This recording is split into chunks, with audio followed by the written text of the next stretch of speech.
ಎಲ್ರಿಗೂ ನಮಸ್ಕಾರ.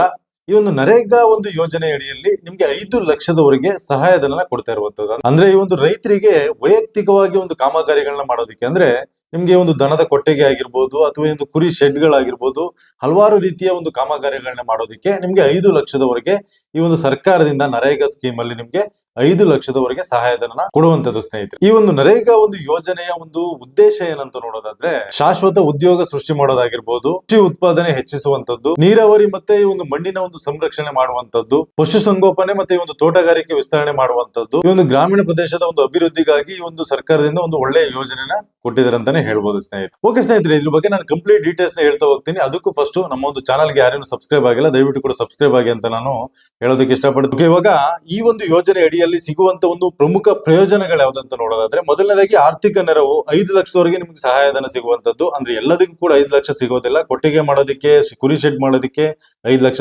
ಸಿಗೋದಿಲ್ಲ. ಕೆಲವೊಂದಕ್ಕೆ 5 ಲಕ್ಷ ತನಕ ಕೂಡ ಒಂದು ಸಹಾಯಧನ ಸಿಗುವಂತದ್ದು. ಅದೇ ರೀತಿಯಾಗಿ ಅರ್ಜಿ ಹಾಕೋದಕ್ಕೆ ಏನೆಲ್ಲ ಅರ್ಹತೆಗಳು ಇರಬೇಕಾಗುತ್ತೆ, ಏನೆಲ್ಲ ಎಲಿಜಿಬಿಲಿಟಿ ಬೇಕಾಗುತ್ತೆ ಅಂತ ನೋಡೋದಾದ್ರೆ, ಮೊದಲನೇದಾಗಿ ಅಭ್ಯರ್ಥಿಯು ನರೇಗಾ ಜಾಬ್ ಕಾರ್ಡ್ ಹೊಂದಿರಬೇಕಾಗುತ್ತೆ. ನಿಮ್ಮ ಹತ್ರ ನರೇಗಾ ಜಾಬ್ ಕಾರ್ಡ್ ಇರಬೇಕಾಗುತ್ತೆ, ಅಂತವ್ರು ಅರ್ಜಿ ಹಾಕೋದಕ್ಕೆ ಸಾಧ್ಯ ಆಗುತ್ತೆ. ಅದೇ ರೀತಿಯಾಗಿ BPL ರೇಷನ್ ಕಾರ್ಡ್ ಇರಬೇಕಾಗುತ್ತೆ. BPL ರೇಷನ್ ಕಾರ್ಡ್ ಇದ್ದಂತವ್ರು ಇದಕ್ಕೆ ಅರ್ಜಿ ಹಾಕೋದಿಕ್ಕೆ ಸಾಧ್ಯ. ಮತ್ತೆ ಇನ್ನ ಸಣ್ಣ ಮತ್ತು ಅತಿ ಸಣ್ಣ ರೈತರು ಮಾತ್ರ ಅರ್ಜಿ ಸಲ್ಲಿಸೋದಕ್ಕೆ ಸಾಧ್ಯ ಆಗುತ್ತೆ. ಸಣ್ಣ ಮತ್ತು ಅತಿ ಸಣ್ಣ ರೈತರು ಮಾತ್ರ ಇದಕ್ಕೆ ಅರ್ಜಿ ಹಾಕೋದಿಕ್ಕೆ ಅವಕಾಶ ಇರುವಂತದ್ದು. ನಂತರ ರೈತರು ತಮ್ಮ ಸ್ವಂತ ಜಮೀನಿನಲ್ಲಿ ಕಾಮಗಾರಿ ಕೈಗೊಳ್ಳಬೇಕಾಗುತ್ತದೆ. ಅಂದ್ರೆ ರೈತರು ಸ್ವಂತ ಒಂದು ಜಮೀನಿನಲ್ಲಿ ಕಾಮಗಾರಿನ ಕೈಗೊಳ್ಬೇಕಾಗುತ್ತೆ. ನೀವು ಯಾವುದೇ ಶೆಡ್ಗಳನ್ನ ಮಾಡಿ ಅಥವಾ ಏನೇ ಒಂದು ಕಾಮಗಾರಿ ಮಾಡಿ ಅಥವಾ ತೆರೆದ ಬಾವಿನ ಮಾಡಿ, ಎಲ್ಲದಕ್ಕೂ ಕೂಡ ನಿಮ್ಮ ಸ್ವಂತ ಜಮೀನಿನಲ್ಲಿ ಮಾಡೋದಿಕ್ಕೆ ಅವಕಾಶ ಇರುವಂತದ್ದು.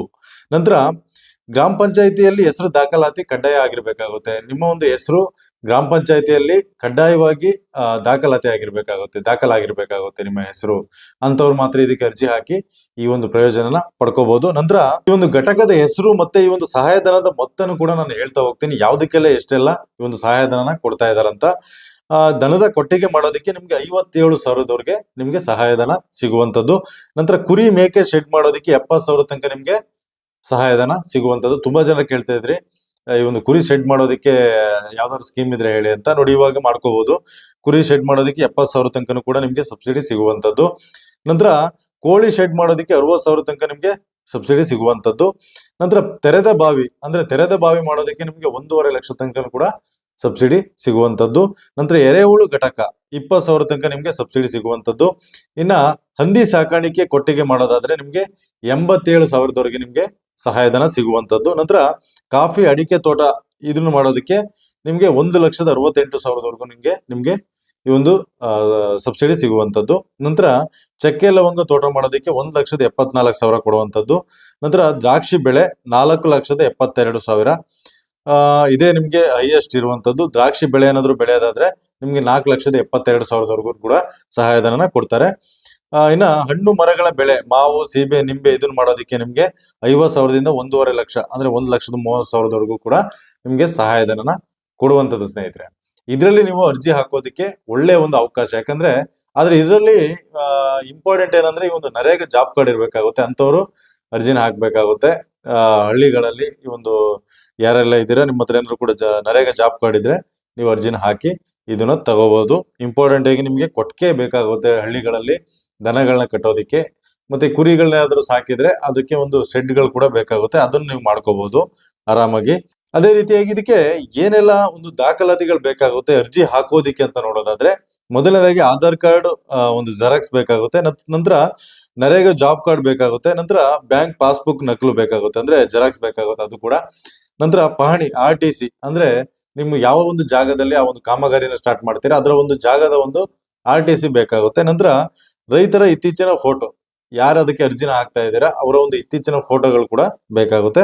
ಇನ್ನು ರೇಷನ್ ಕಾರ್ಡ್ ಕಡ್ಡಾಯವಾಗಿ ಇರಲೇಬೇಕಾಗುತ್ತೆ. ರೇಷನ್ ಕಾರ್ಡ್ ಇದ್ದಂತವ್ರಿಗೆ ಈ ಒಂದು ಯೋಜನೆ ಇರುವಂತದ್ದು. ನಂತರ ನಾನು ಅವಾಗಲೇ ಹೇಳ್ದಂಗೆ ಅರ್ಜಿ ಸಲ್ಲಿಸೋದು ವಿಧಾನ ಯಾವ್ದು ರೀತಿಯಾಗಿರುತ್ತೆ ಅಂದ್ರೆ, ನೀವು ನಿಮ್ಮ ಒಂದು ಹಳ್ಳಿಯ ಒಂದು ಗ್ರಾಮ ಪಂಚಾಯತಿ ಕಚೇರಿಗೆ ಭೇಟಿ ಮಾಡ್ಬೇಕಾಗುತ್ತೆ, ಅಥವಾ ತಾಲೂಕು ಕೃಷಿ ತೋಟಗಾರಿಕೆಗೆ ನೀವು ಭೇಟಿ ಮಾಡ್ಬೇಕಾಗುತ್ತೆ. ಅಲ್ಲಿ ಅರ್ಜಿನೂ ಕೊಡ್ತಾರೆ. ನಂತರ ಅರ್ಜಿದಾರರು ಕಂಪ್ಲೀಟ್ ಆಗಿ ಆ ಒಂದು ಫಾರ್ಮ್ ನ ಭರ್ತಿ ಮಾಡಿ, ನಂತರದಲ್ಲಿ ನಿಮ್ಮ ಒಂದು ದಾಖಲಾತಿಗಳನ್ನ ಅದಕ್ಕೆ ಅಟ್ಯಾಚ್ ಮಾಡಿ ನಂತರದಲ್ಲಿ ಅರ್ಜಿನ ಹಾಕ್ಬೇಕಾಗುತ್ತೆ. ಅರ್ಜಿ ಹಾಕಿದ ನಂತರದಲ್ಲಿ ನಿಮ್ಗೆ ವರ್ಕ್ ಆರ್ಡರ್ ಬರುತ್ತೆ. ವರ್ಕ್ ಆರ್ಡರ್ ಬಂದ ನಂತರದಲ್ಲಿ ನೀವು ಕಾಮಗಾರಿನ ಸ್ಟಾರ್ಟ್ ಮಾಡ್ಬೇಕಾಗುತ್ತೆ. ಕಾಮಗಾರಿ ಕಂಪ್ಲೀಟ್ ಆದ ನಂತರದಲ್ಲಿ ನಿಮ್ಗೆ GPS ಕೂಡ ಫೋಟೋ ತೆಗಿತಾರೆ. GPS ಮಾಡಿದ ನಂತರದಲ್ಲಿ ನಿಮ್ಗೆ ನಿಮ್ಮ ಒಂದು ಅಕೌಂಟ್ಗೆ ಕಂಪ್ಲೀಟ್ ಆ ಒಂದು ಸಬ್ಸಿಡಿ ಜಮಾ ಆಗುವಂತದ್ದು. ಓಕೆ ಸ್ನೇಹಿತರೆ, ಇದ್ರ ಬಗ್ಗೆ ನಿಮ್ಗೆ ಕಂಪ್ಲೀಟ್ ಇನ್ಫಾರ್ಮೇಶನ್ ಸಿಕ್ಕಿದೆ ಅಂತ ನಾನು ಅನ್ಕೊಳ್ತೀನಿ. ಓಕೆ ಸ್ನೇಹಿತರೆ, ಈ ಒಂದು ವಿಡಿಯೋ ಏನಾದ್ರು ಇಷ್ಟ ಆಗಿದ್ರೆ ದಯವಿಟ್ಟು ಕೂಡ ಒಂದು ಲೈಕ್ ಮಾಡಿ, ಹಾಗೆ ನಮ್ಮ ಒಂದು ಚಾನಲ್ಗೆ ಸಬ್ಸ್ಕ್ರೈಬ್ ಮಾಡಿ ಅಂತ ಹೇಳ್ತಾ ಈ ಒಂದು ವಿಡಿಯೋನಲ್ಲಿ ಮುಗಿಸ್ತಾ ಇದ್ದೀನಿ. ಧನ್ಯವಾದ ಸ್ನೇಹಿತರೆ.